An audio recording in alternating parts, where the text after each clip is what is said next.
There are different names for this move. Handstand press, press handstand, press to handstand, handstand to press, call it as you like. However, this move is one of the harder ones, requiring strength, mobility and technique.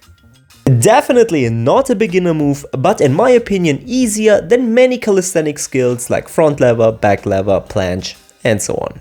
The handstand press is a fantastic exercise which will elevate your physique and strength to a totally different dimension, and it works as a building block for more advanced exercises like for example handstand push-ups. The following sequence of steps is just my interpretation. So feel absolutely free to interchange the steps. At the end of the day, the most important thing is that it works for you. That's why I highly recommend that you also check out other tutorials and other ways how to learn the handstand press. What might work for the other person might not work for you. There are thousands of ways to do it, but the most important thing is that you actually do it. Don't make it too difficult, make it fun and associate some kind of positivity and joy in the process of learning the handstand press. With that, I can say with certainty you will be on the best track. Alright, enough of this motivational and emotional chit-chat, let's get right into it. First of all, the prerequisites. Move number 1 you have to master is obviously the handstand. Is it even necessary to mention that? But not only a rigid handstand, you should also be able to walk and play a bit while you're in the handstand position. The second move you should have already in your repertoire is the tuck planche or the bent arm handstand. Both you should be able to hold for approximately 15 seconds. Before we come to the actual steps and exercises, quickly about the technique and theory. When doing a handstand press, you start in the basic push-up position. You have your arms completely stretched out, slightly shoulder width apart, and your hands are facing slightly outwards. Regarding the legs, you should have them also stretched out, but you can open your legs or close them. Just be aware when you close your legs, the handstand press will be much more difficult. The reason is that with open legs, your weight is equally distributed, while when you have your legs closed together, then you have the weight basically on one point. Then you lean to the front and with that you shift your weight. The more you shift your weight, the more you are in a kind of handstand-like position, as you have your hips already above your shoulders and arms. As soon as you reach the narrow angle, the hips and the core must do the rest. They push your legs up in the air and then you hold the position. Easier said than done. This is easier the more flexible you are, the stronger you are in your shoulders, and also the longer your legs are. That was the theory, now let's come to the steps.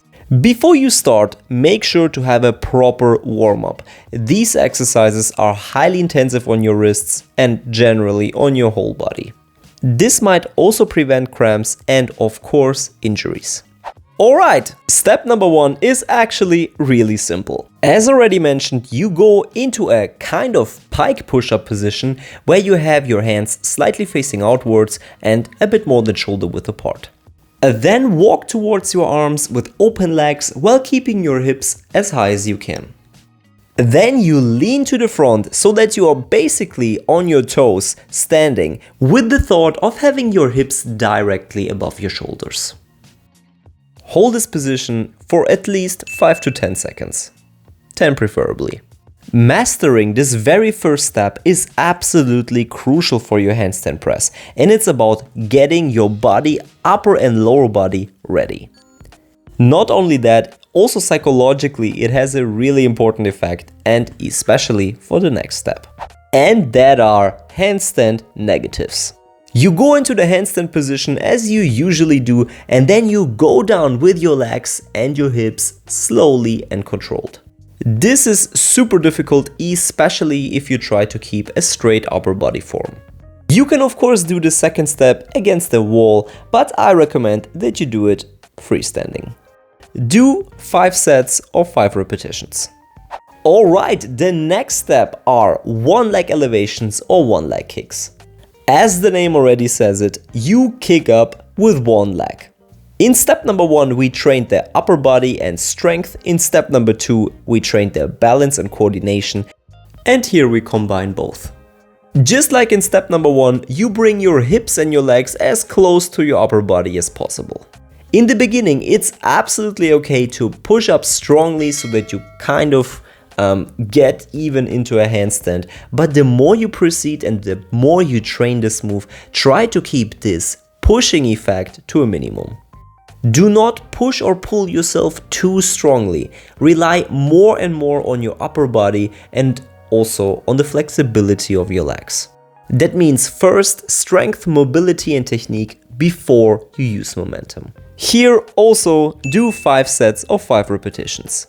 After you have mastered and perfected these 3 steps, the handstand press will be no problem at all anymore. Now we talked about the steps, but you cannot train the whole day only this, so you need additional exercises.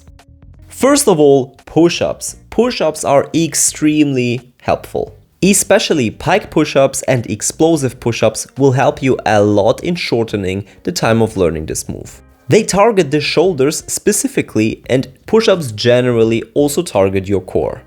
And when talking about core, planche exercises will tremendously boost your progress. It doesn't matter which ones.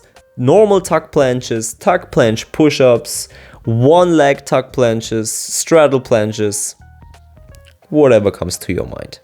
Planks are also a very good idea, but I highly recommend that you do some variations to challenge yourself a bit more. Then there is the handstand and handstand variations in particular, which you should focus on.